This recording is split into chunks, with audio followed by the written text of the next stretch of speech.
The Literary Life of Thingum Bob, Esquire, late editor of the Gustarum Frutal, by himself.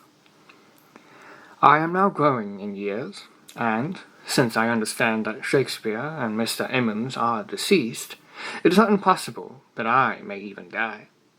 It has occurred to me, therefore, that I may as well retire from the field of letters and repose upon my laurels. But I am ambitious of signalizing my abdication of the literary sepulchre by some important bequest to posterity. And, perhaps, I cannot do a better thing than just pin for it an account of my earlier career. My name, indeed, has been so long and so constantly before the public eye that I am not only willing to admit the naturalness of the interest which it has everywhere excited, but ready to satisfy the extreme curiosity which it has inspired.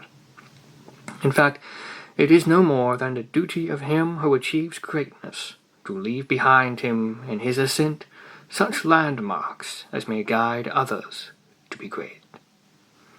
I propose, therefore, in the present paper, which I had some idea of calling Memoranda to serve for the literary history of America, to give a detail of those important, yet feeble and tottering first steps, by which at length I attained the high road to the pinnacle of human renown.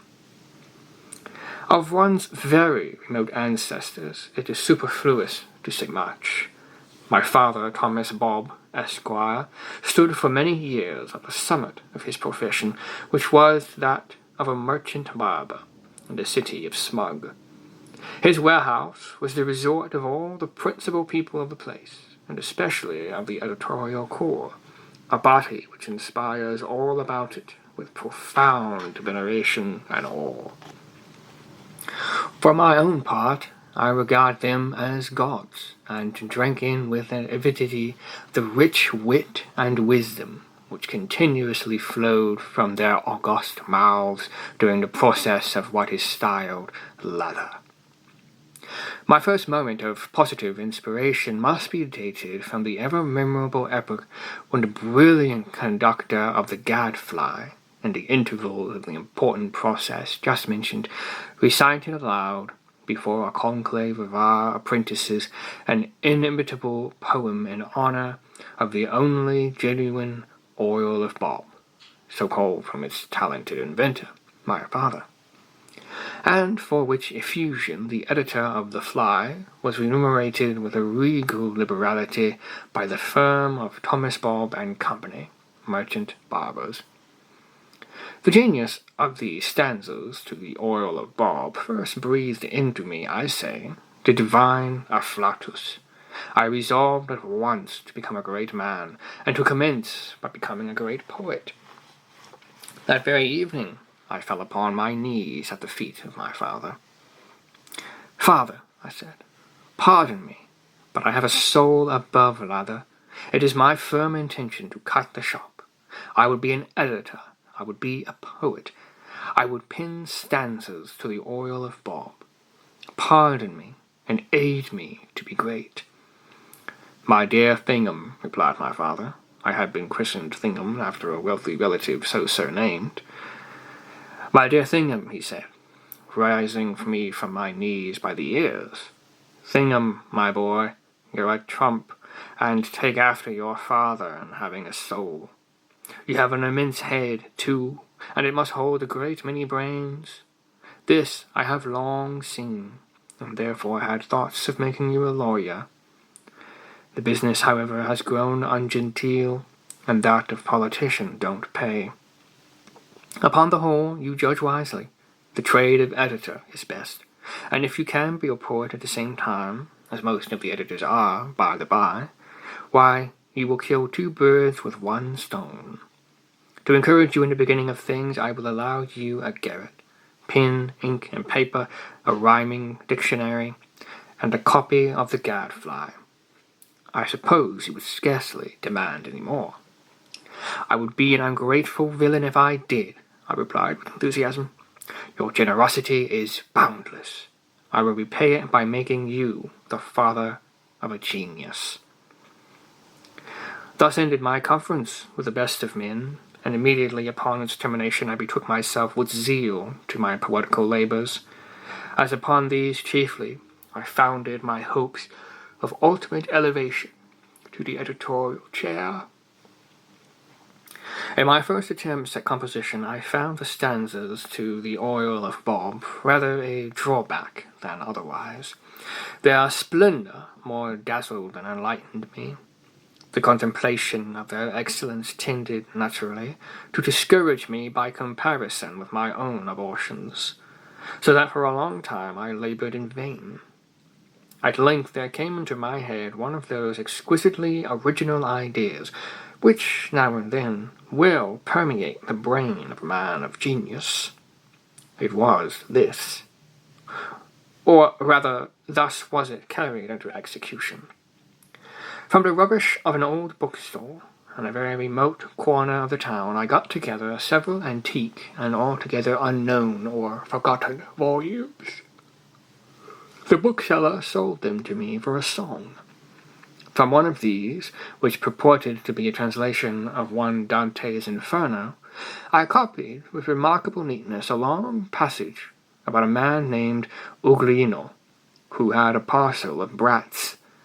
From another, which contained a good many old plays by some person whose name I forget, I extracted in the same manner, and with the same care, a great number of lines about angels, and ministers saying grace, and goblins damned, and more besides of that sort.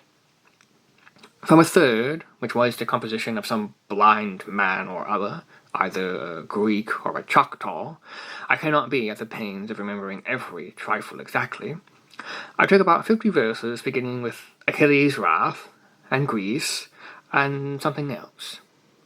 From a fourth, which I recollect was also the work of a blind man, I selected a page or two all about hail and holy light. And although a blind man has no business to write about light, still the verses were sufficiently good in their way.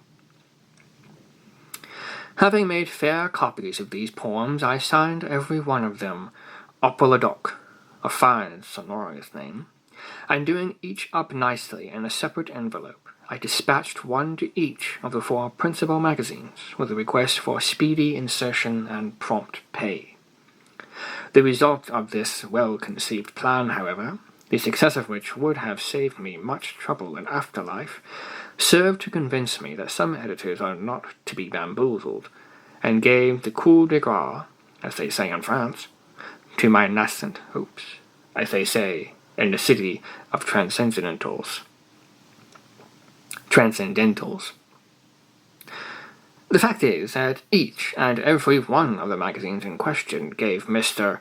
Apollodoc a complete using up in the monthly notices to correspondence. The humdrum gave him a dressing after this fashion. Apollodoc, whoever he is, has sent us a long tirade concerning a bedlament whom he styles Ugolino, who had a great many children that should have been all whipped and sent to bed without their suppers. The whole affair is exceedingly tame, not to say flat. Apollodoc, whoever he is entirely devoid of imagination. And imagination, in our humble opinion, is not only the soul of poesy, but also its very heart. Apollodoc, whoever he is, has the audacity to demand of us, for his twaddle, a speedy insertion and prompt pay. We neither insert nor purchase any stuff of the sort. There can be no doubt, however, that he would meet with a ready sale for all the balderdash he can scribble of the office of either the rowdy-dow, the lollipop, or the goose-starum-foodle. All this, it must be acknowledged, was very severe upon Apollodoc. But the unkindliest cut was putting the word posy in small caps. In those 5 preeminent letters, what a world of bitterness is there not involved? But Apollodoc was punished with equal severity in the rowdy-dow, which spoke thus: "We have received a most singular and insolent communication from a person whoever he is, signing himself Apollodoc, thus desecrating the greatness of the illustrious Roman emperor so named. Accompanying the letter of Apollodoc, whoever he is, we find sundry lines of most disgusting and unmeaning rant about angels and ministers of grace. Rant such as no madman short of a Nat Lee or an Apollodoc could possibly perpetrate. And for this trash of trash, we are modestly requested to pay promptly. No, sir, no. We pay for nothing of that sort. Apply to the humdrum, the lollipop, or the goose-down-foodle. These periodicals will undoubtedly accept any literary offal you may send them, and as undoubtedly promise to pay for it. This was bitter indeed upon poor Apollodoc. But in this instance, the weight of the satire falls upon the humdrum, the lollipop, and the goose-down-foodle, who are pungently styled periodicals, and italics too, a thing that must have cut them to the heart. Scarcely less savage was the lollipop, which thus discoursed, some individual, who rejoices in the appellation Apollodoc, to what low uses are the names of the illustrious dead too often applied, has enclosed us some 50 or 60 verses, commencing after this fashion. Achilles' wrath, to Greece the direful spring, of woes unnumbered, etc., etc., etc., etc. Apollodoc, whoever he is respectfully informed that there is not a printer's devil in our office who is not in the daily habit of composing better lines. Those Apollodoc will not scan. Apollodoc should learn to count. But why he should have conceived the idea that we, of all others, we, would disgrace our pages with his ineffable nonsense is utterly beyond comprehension. Why, the absurd twaddle is scarcely good enough for the humdrum, the rowdy-dow, the goose-down-foodle, things that are in the practice of publishing Mother Goose's melodies as original lyrics. And Apollodoc, whoever he is, has even the assurance to demand pay for this drivel. Does Apollodoc, whoever he is he aware that we could not be paid to insert it? As I perused this, I felt myself growing gradually smaller and smaller, and when I came to the point at which the editor sneered at the poem as verses, there was little more than an ounce of me left. As for Apollodoc, I began to experience compassion for the poor fellow. But the goose-down-foodle showed, if possible, less mercy than the lollipop. It was the goose-down-foodle that said, "A wretched poester who signs himself Apollodoc is silly enough to fancy that we will print and pay for a medley of incoherent and ungrammatical bombast which he has transmitted to us, and which commences with the following most intelligible line: Hail, holy light, offspring of heaven, firstborn. We say most intelligible. Apollodoc, whoever he is, will be kind enough to tell us perhaps how hail can be holy light. We always regarded it as frozen rain. Will he inform us also how frozen rain can be at one and the same time both holy light, whatever that is, and an offspring? Which latter term, if we understand anything about English, is only employed with propriety in reference to small babies of about 6 weeks old. But it is preposterous to descant upon such absurdity, although Apollodoc, whoever he is, has the unparalleled effrontery to suppose that we will not only insert his ignorant ravings, but, absolutely, pay for them. Now this is fine.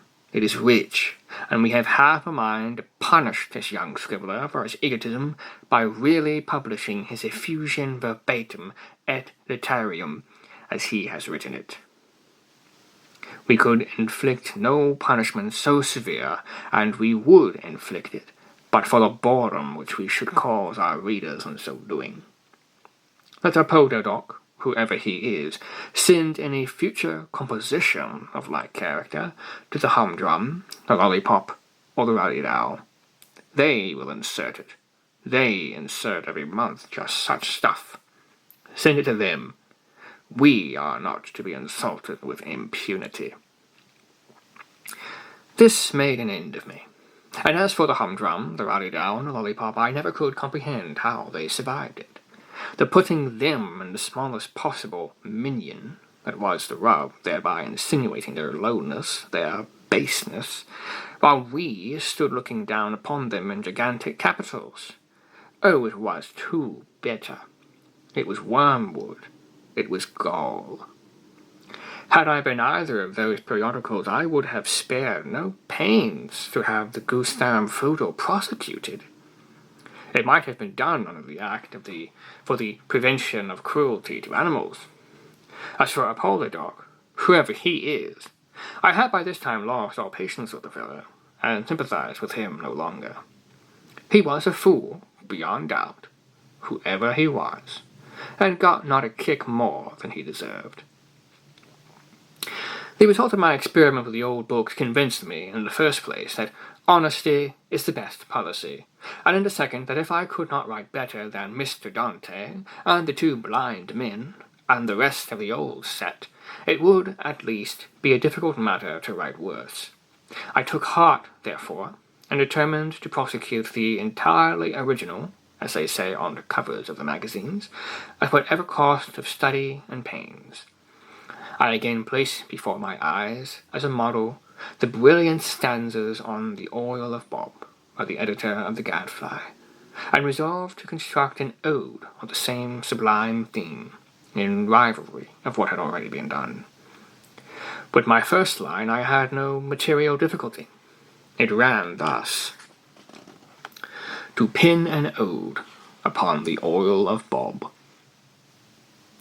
Having carefully looked up, however, all the legitimate rhymes to Bob, I found it impossible to proceed. In this dilemma I had recourse to paternal aid, and after some hours of mature thought, my father and myself thus constructed the poem: to pen an ode upon the Oil of Bob is all sorts of a job. Signed, Snob. To be sure, this composition was of no very great length, but I have yet to learn, as they say in the Edinburgh Review, that the mere extent of literary work has anything to do with its merit. As for the quarterly cant about sustained effort, it is impossible to see the sense of it. Upon the whole, therefore, I was satisfied with the success of my maiden attempt, and now the only question regarded the disposal I should make of it. My father suggested I should send it to the Gadfly, but there were two reasons which operated to prevent me from so doing. I dreaded the jealousy of the editor, and I had ascertained that he would not pay for original contributions.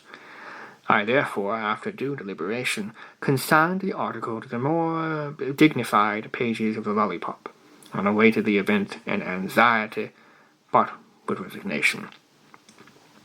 In the very next published number, I had the proud satisfaction of seeing my poem printed at length as the leading article, with the following significant words, prefixed in italics and between brackets. We call the attention of our readers to the subjoined admirable stanzas on the Oil of Bob. We need say nothing of their sublimity or of their pathos. It is impossible to peruse them without tears. Those who have been nauseated with a sad dose on the same august topic from the goose quill of the editor of the Gadfly will do well to compare the two compositions. Postscript: we are consumed with anxiety to probe the mystery which envelops the evident pseudonym Snob. May we hope for a personal interview? All this was scarcely more than justice, but it was, I confess, rather more than I had expected. I acknowledge this, be it observed, to the everlasting disgrace of my country and of mankind. I lost no time, however, in calling upon the editor of the Lollipop, and had the great fortune to find this gentleman at home. He saluted me with an air of profound respect, slightly blended with a fatherly and patronizing admiration, wrought in him, no doubt, by my appearance of extreme youth and inexperience. Begging me to be seated, he entered at once upon the subject of my poem. But modesty would never forbid me to repeat the 1,000 compliments which he lavished upon me. The eulogies of Mr. Crabbe, such was the editor's name, were, however, by no means fulsomely indiscriminate. He analyzed my composition with much freedom and great ability, not hesitating to point out a few trivial defects, a circumstance which elevated him highly in my esteem. The gadfly was, of course, brought upon the tapis, and I hoped never to be subjected to a criticism so searching, or to rebukes so withering, as were bestowed by Mr. Crabbe upon that unhappy effusion. I had been accustomed to regard the editor of the gadfly as something superhuman, but Mr. Crabbe soon disabused me of that idea. He set the literary as well as the personal character of the fly, so Mr. C satirically designated the rival editor, in its true light. He, the fly, was very little better than he should be. He had written infamous things. He was a penny-a-liner and a buffoon. He was a villain. He had composed a tragedy which set the whole country in a guffaw, and a farce which deluged the universe in tears. Besides all this, he had the impudence to pin what he meant for a lampoon upon himself, Mr. Crabbe, and the temerity to style him an ass. Should I at any time wish to express my opinion of Mr. Fly, the pages of the Lollipop, Mr. Crabbe assured me, were at my unlimited disposal. In the meantime, as it was very certain that I would be attacked in the Fly for my attempt at composing a rival poem on the oil of Bob, he, Mr. Crabbe, would take it upon himself to attend, pointedly, to my private and personal interests. If I were not made a man of it at once, it should not be the fault of himself, Mr. Crabbe. Mr. Crabbe, having now paused in his discourse, the latter portion of which I found it impossible to comprehend, I ventured to suggest something about the remuneration which I had been taught to expect from my poem, by an announcement on the cover of the Lollipop, declaring that it, the Lollipop, insisted upon being permitted to pay exorbitant prices for all accepted contributions, frequently expending more money for a single brief poem than the whole annual costs of the humdrum, the rowdy-dow, and the goose-down foodle combined.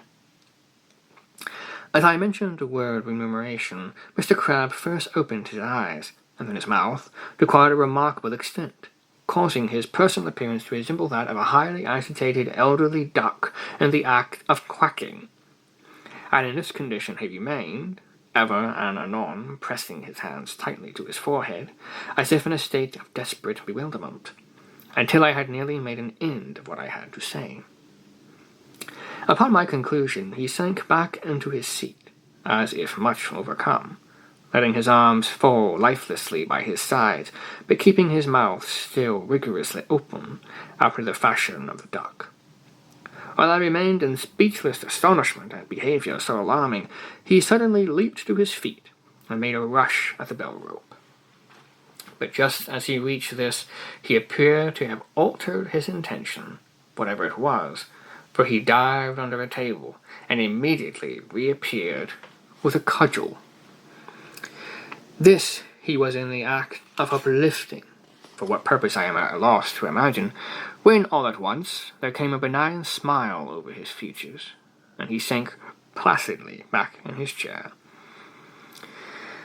"Mr. Bob," he said, for I had set up my card before ascending myself. "Mr. Bob, you are a young man, I presume. Very?" I assented, adding that I had not yet concluded my third lustrum.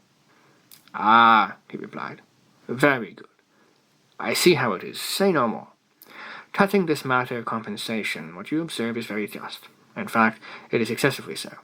But, the first contribution, The first, I say, it is never the magazine custom to pay for. You comprehend, eh? The truth is, we are usually the recipients in such case. Mr. Crabbe smiled blandly as he emphasized the word recipients. For the most part, we are paid for the insertion of a maiden attempt, especially in verse. In the second place, Mr. Bob, the magazine rule is never to disburse what we term in France the argent comptant. I have no doubt you understand. In a quarter or two after publication of the article, or in a year or two, we make no objection to giving our note at 9 months, provided always that we can do so arrange our affairs as to be quite certain of a burst up in 6. I really do hope, Mr. Bob, that you will look upon this explanation as satisfactory. Here Mr. Crabbe concluded, and the tears stood in his eyes. Grieved to the soul at having been, however innocently, the cause of pain to so eminent and so sensitive a man, I hastened to apologize, and to reassure him, by expressing my perfect coincidence with his views, as well as my entire appreciation of the delicacy of his position. Having done all this in a neat speech, I took leave. One fine morning, very shortly afterward, I awoke and found myself famous. The extent of my renown will be best estimated by reference to the editorial opinions of the day.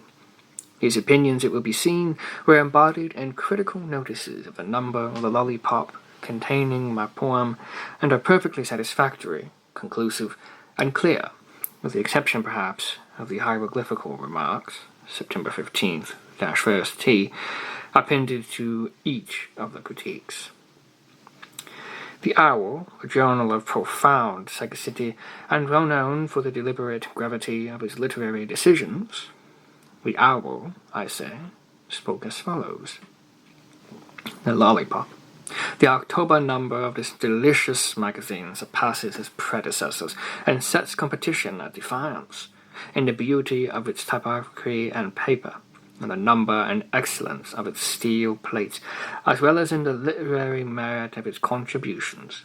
The Lollipop compares with its slow-paced rivals at Hyperion with Satyr. The Humdrum, the Rowdy Dow, and the Goose-Down Foodle excel, it is true, in braggadocio, but in all other points give us the Lollipop. How this celebrated journal can sustain its evidently tremendous expenses is more than we can understand. To be sure, it has a circulation of 100,000, and its subscription list has increased 1/4 during the last month. But on the other hand, the sums it disburses constantly for contributions are inconceivable. It is reported that Mr. Silas received no less than 37.5 cents for his inimitable paper on pigs. With Mr. Crabbe as editor, and with such names upon the list of contributors as Snob and Slias, there can be no such word as fail for the Lollipop. Go and subscribe. September 15th-1 T.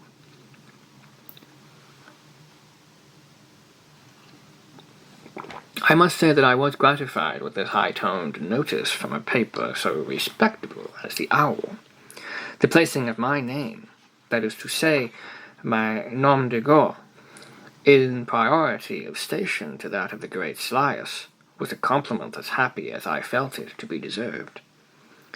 My attention was next arrested by these paragraphs in the Toad, a print entirely distinguished for its uprightness and independence, from its entire freedom from suffocancy and subservience to the givers of dinners.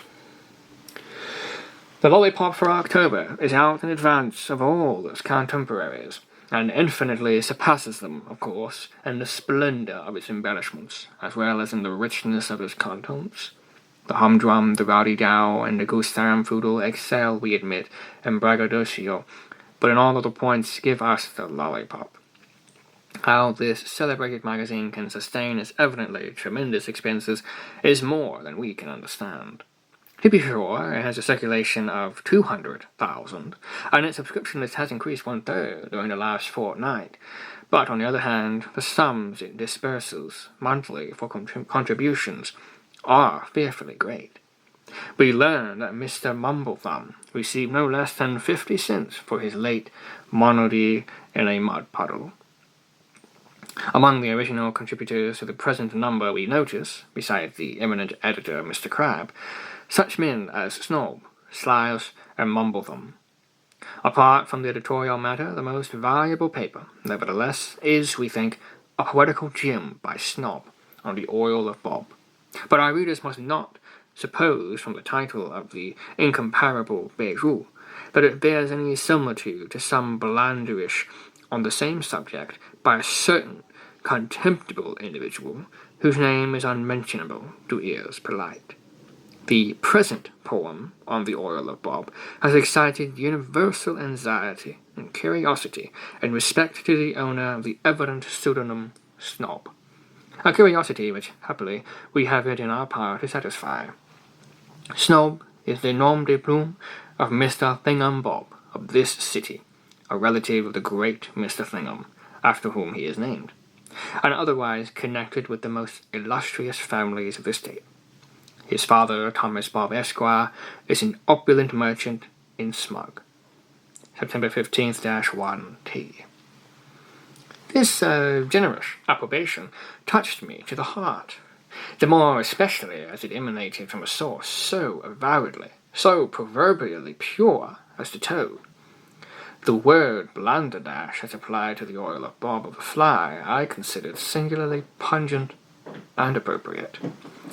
The words gem and bourgeois, however, used in reference to my composition, struck me as being, in some degree, feeble. They seemed to me to be deficient in force. They were not sufficiently prononcés, as we have it in France. I had hardly finished reading the Toad when a friend placed in my hands a copy of The Mole, a daily enjoying high reputation for the keenness of his perception about matters in general, and for the open, honest, above-ground style of his editorials. The Mole spoke of the lollipop as follows. We have just received the lollipop for October, and must say that never before have we perused any single number of any periodical which afforded us a felicity so supreme. We speak advisedly. The humdrum, the radidow, and the Gustam Foodle must look well to their laurels. These prints, no doubt, surpass everything in loudness of pretension, but in all other points give us the lollipop. How this celebrated magazine can sustain its evidently tremendous expenses is more than we can comprehend. To be sure, its circulation of 300,000 and its subscription list has increased 1/2 within the last week. But then the sum it disburses monthly for contributions is astonishingly enormous. We have it upon good authority that Mr. Fatquack received no less than 62 cents and a half for his late domestic novelette, The Dishclout. The contributors to the number before us are Mr. Crabbe, the eminent editor, Snob, Mumblethumb, Fatquack, and others. But after the inimitable compositions of the editor himself, we prefer a diamond-like effusion from the pen of a rising poet, who writes over the signature Snob, a nom de guerre which we predict will one day extinguish the radiance of Ball's. Snob, we learn, is a Mr. Thingum Bob Esquire, sole heir of a wealthy merchant of this city, Thomas Bob Esquire, and a near relative of the distinguished Mr. Thingum. The title of Mr. B's admirable poem is The Oil of Bob, a somewhat unfortunate name, by the by, as some contemptible vagabond connected with a penny press has already disgusted the town with a great deal of drivel upon the same topic. There will be no danger, however, of confounding the compositions. September 15th-1T. The generous approbation of so clear-sighted a journal as the Mole penetrated my soul with delight. The only objection which occurred to me was that the terms contemptible vagabond might have been better written odious and contemptible wretch, villain, and vagabond. This would have sounded more gracefully, I think. Diamond line also was scarcely, it will be admitted, of sufficient intensity to express what the mole evidently thought of the brilliancy of the oil of Bob. On the same afternoon in which I saw these notices in the Owl, the Toad, and the Mole, I happened to meet with a copy of the Daddy Longlegs, a periodical proverbial for the extreme extent of his understanding, and it was the Daddy Longlegs which spoke thus: "The Lollipop. This generous magazine is already before the public for October. The question of preeminence is forever put to rest, and hereafter it will be excessively preposterous in the humdrum, the rowdy-dow, or the goose-to-ham-foodle to make any further spasmodic attempts at composition. These journals may excel the Lollipop in outcry, but in all other points give us the Lollipop. How this celebrated magazine can sustain its evidently tremendous expenses is past comprehension. To be sure, it has a circulation of precisely 500,000, and its subscription list has increased 75% within the last couple of days. But then the sum it disburses monthly for contributions are scarcely credible.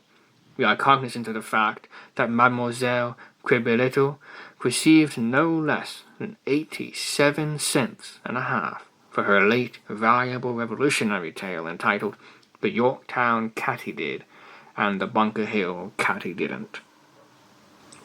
The most able papers in the present number are, of course, those furnished by the editor, the eminent Mr. Crabbe, but there are numerous magnificent contributions from such names as Snob, Mademoiselle Cribelito, Slyus, Mrs. Fibberlittle, Mumblethumb, Mrs. Scribberlittle, and last, though not least, Fat Quack.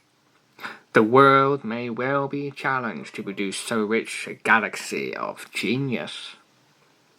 The poem over the signature Snob is, we find, attracting universal commendation, and we are constrained to say, deserves, if possible, even more applause than it has received. The Oil of Bob is the title of this masterpiece of eloquence and art.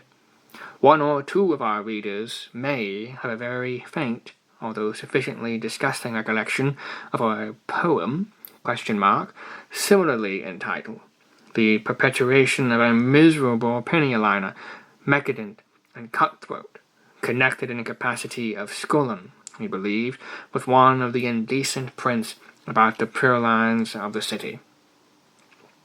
We beg them, for God's sake, not to confound the compositions.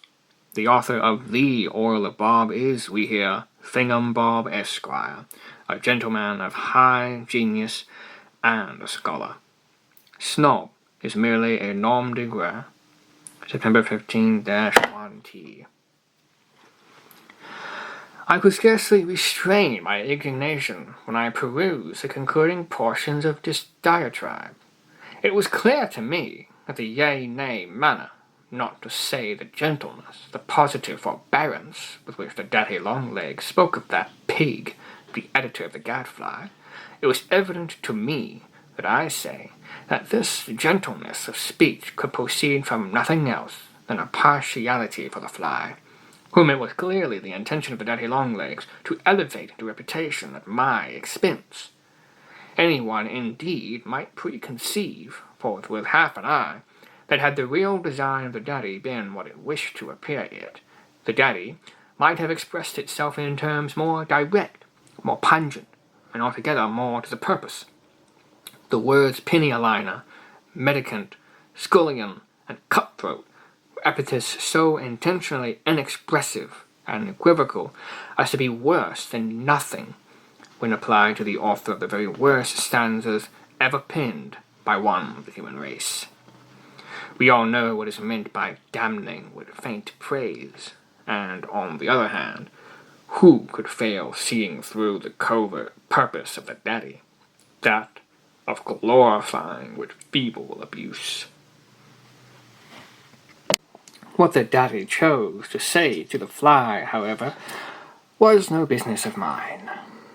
What it said of myself was, After the noble manner in which the owl, the toad, and the mole had expressed themselves in respect to my ability, it was rather too much to be coolly spoken of by a thing like the daddy longlegs as merely a gentleman of high genius and a scholar. A gentleman indeed. I made up my mind at once either to get a written apology from daddy longlegs or to call it out. Full of this purpose, I looked about me to find a friend whom I could entrust with a message to his daddyship. Excuse me. And as the editor of the Lollipop had given me marked tokens of regard, I at length concluded to seek assistance upon the present occasion. I have never yet been able to account, in a manner satisfactory to my own understanding, for the very peculiar countenance and demeanour with which Mr. Crabbe listened to me, as I unfolded to him my design. He again went through the scene of the bell-rope and cudgel, and did not omit the duck. At one period I thought he really intended to quack. His fit, nevertheless, finally subsided as before, and he began to act and speak in a rational way. He declined bearing the cartel, however, and in fact dissuaded me from sending it at all. But it was candid enough to admit that the daddy longlegs had been disgracefully in the wrong, more especially in what related to the epithets of gentleman and scholar. Toward the end of this interview with Mr. Crabbe, who really appeared to take a paternal interest in my welfare, he suggested to me that I might turn an honest penny, and at the same time advance my reputation, by occasionally playing Thomas Hawk for the Lollipop. I begged Mr. Crabbe to inform me who was Mr. Thomas Hawk, and how it was expected that I should play him. Here Mr. Crabbe again made great eyes, as we say in Germany, but at length, recovering himself from a profound attack of astonishment, he assured me that he employed the words Thomas Hawk to avoid the colloquialism Tommy, which was low, but that was the true idea was Tommy Hawk, or tomahawk, and that by playing tomahawk he referred to scalping, browbeating, and otherwise using up the herd of poor devil authors.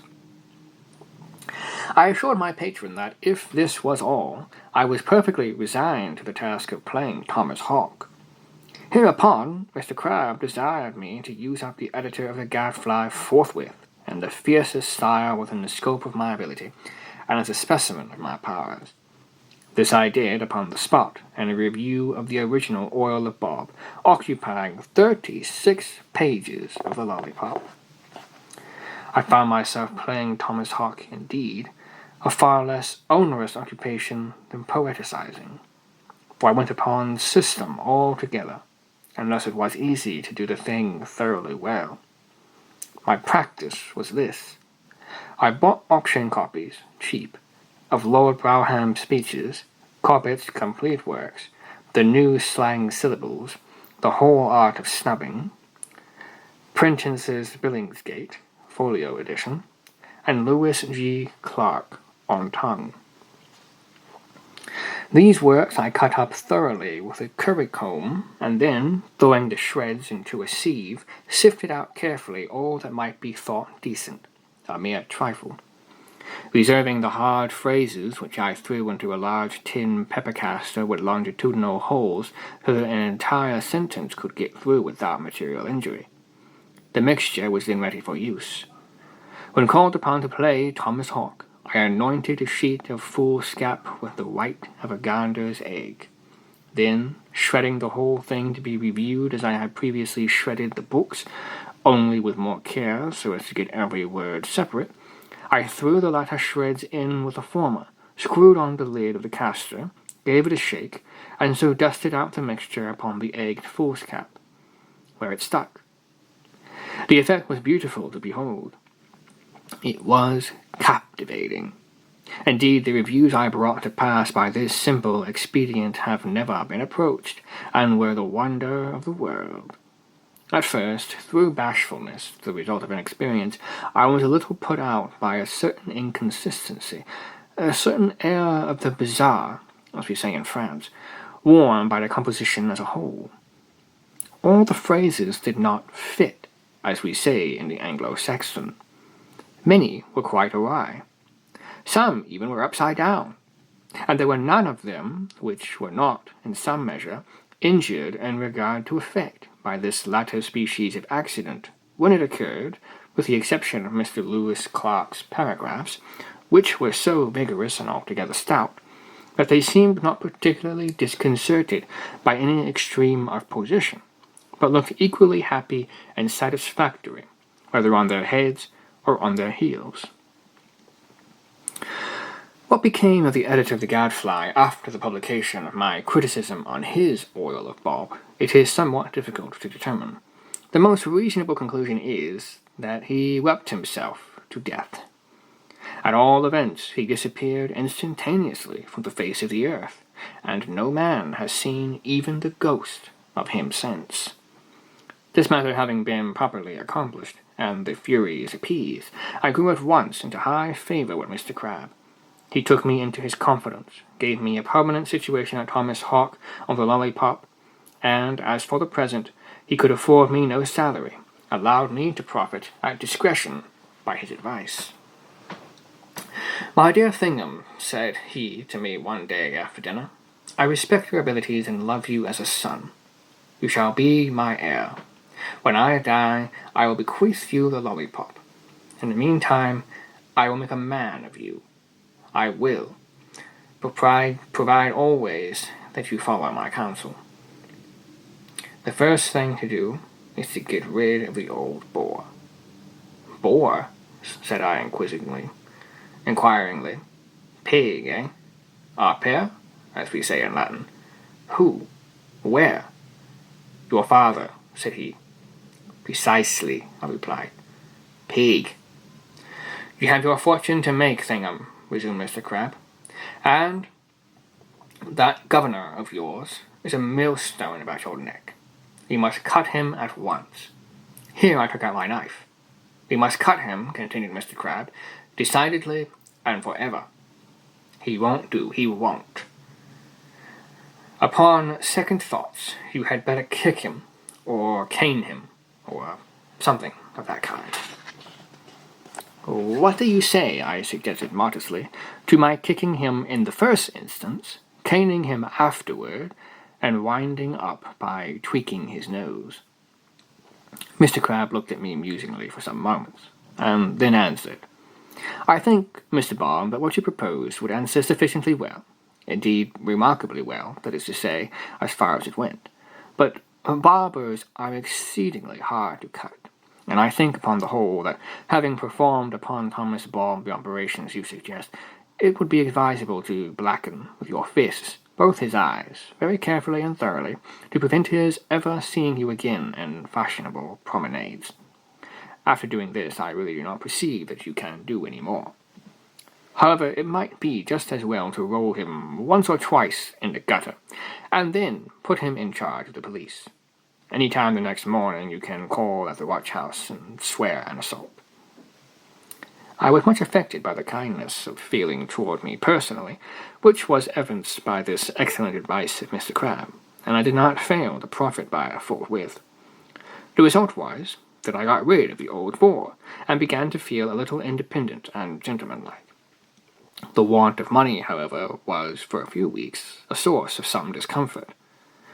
But at length, by carefully putting to use my 2 eyes, and observing how matters went just in front of my nose, I perceived how the thing was to be brought about. I say thing, be it observed, for they tell me the Latin for it is rim. By the way, talking of Latin, can anyone tell me the meaning of quoquunque, or what is the meaning of modo? My plan was exceedingly simple. I bought for a song 1/16 of the snapping turtle. That was all. The thing was done, and I put money in my purse. There were some trivial arrangements afterward, to be sure, but these formed no portion of the plan. They were a consequence, a result. For example, I bought pen, ink, and paper, and put them into furious activity. Having thus completed a magazine article, I gave it for appellation Folo by the author of The Oil of Bob, and enveloped it to the Goose Therum Foodle. That journal, however, having pronounced it twaddle in the monthly notices of correspondence, I rehearded the paper Hey Diddle Diddle by Thingum Bob Esquire, author of the Ode to the Oil of Bob, and editor of the Snapping Turtle. With this amendment, I re-enclosed it to the Goose Down Poodle, and while I awaited a reply, published daily in the Turtle 6 columns of what may be termed philosophical and analytical investigation of the literary merits of the Goose Down Poodle, as well as the personal character of the editor of the Goose Down Poodle. At the end of a week, the Goose Down Poodle discovered that it had, by some odd mistake, confounded a stupid article, headed Hey Diddle Diddle, and composed by some unknown ignoramus with a gem of resplendent lustre similarly entitled, The Work of Thingum Bob Esquire, the celebrated author of The Oil of Bob. The Goose Down Poodle deeply regretted this very natural accident, and promised, moreover, an insertion of the genuine Hey Diddle Diddle in the very next number of the magazine. The fact is, I thought at the time, I thought then, and have no reason for thinking otherwise now, that the Goose Down Poodle did make a mistake. With the best intentions in the world, I never knew anything that made as many singular mistakes as the Goose Down Poodle. From that day I took a liking to the Goose Down Poodle, and the result was I soon saw into the very depths of its literary merits, and did not fail to expatiate upon them, in the Turtle, whenever a fitting opportunity occurred. And it is to be regarded as a very peculiar coincidence, as one of those positively remarkable coincidences which set a man to serious thinking, that just such a total revolution of opinion, just such entire bouleversement, as we say in French, just such thoroughly top-servedness, if I may be permitted to employ a rather forcible term of the Choctaws, as happened, pro and con, between myself on the one part and the Goose Down Poodle on the other, did actually again happen in a brief period afterwards, and with precisely similar circumstances in the case of myself and the Rowdy Dow, in the case of myself and the Humdrum. Thus it was that, by a master stroke of genius, I at length consummated my triumphs by putting money in my purse, and thus may be said really and fairly to have commenced that brilliant and eventful career which rendered me illustrious, and which now enables me to say with Chateaubriand, I have made history. I have indeed made history. From the bright epoch which I now record, my actions, my works, are the property of mankind. They are familiar to the world. It is then needless for me to detail how, soaring rapidly, I fell heir to the lollipop, how I merged this journal to the humdrum, how again I made purchase of the Rowdy Dow, thus combining the 3 periodicals, how lastly I effected a bargain for the sole remaining rival, and united all the literature of the country in one magnificent magazine known everywhere as the Rowdy Dow, Lollipop, Humdrum, and Goose Down Poodle. Yes, I have made history. My fame is universal. It extends to the uttermost ends of the earth. You cannot take up a common newspaper in which you shall not see some allusion to the immortal Thingum Bob. It is Mr. Thingum Bob said so, and Mr. Thingum Bob wrote this, and Mr. Thingum Bob did that. But I am meek, and expire with an humble heart. After all, what is it? This indescribable something which men will persist in terming genius. I agree with Buffon, with Hogarth. It is but diligence, after all. Look at me, how I labored, how I toiled, how I wrote. Ye gods, did I not write? I knew not the word ease. By day I adhered to my desk, and at night, a pale student, I consumed the midnight oil.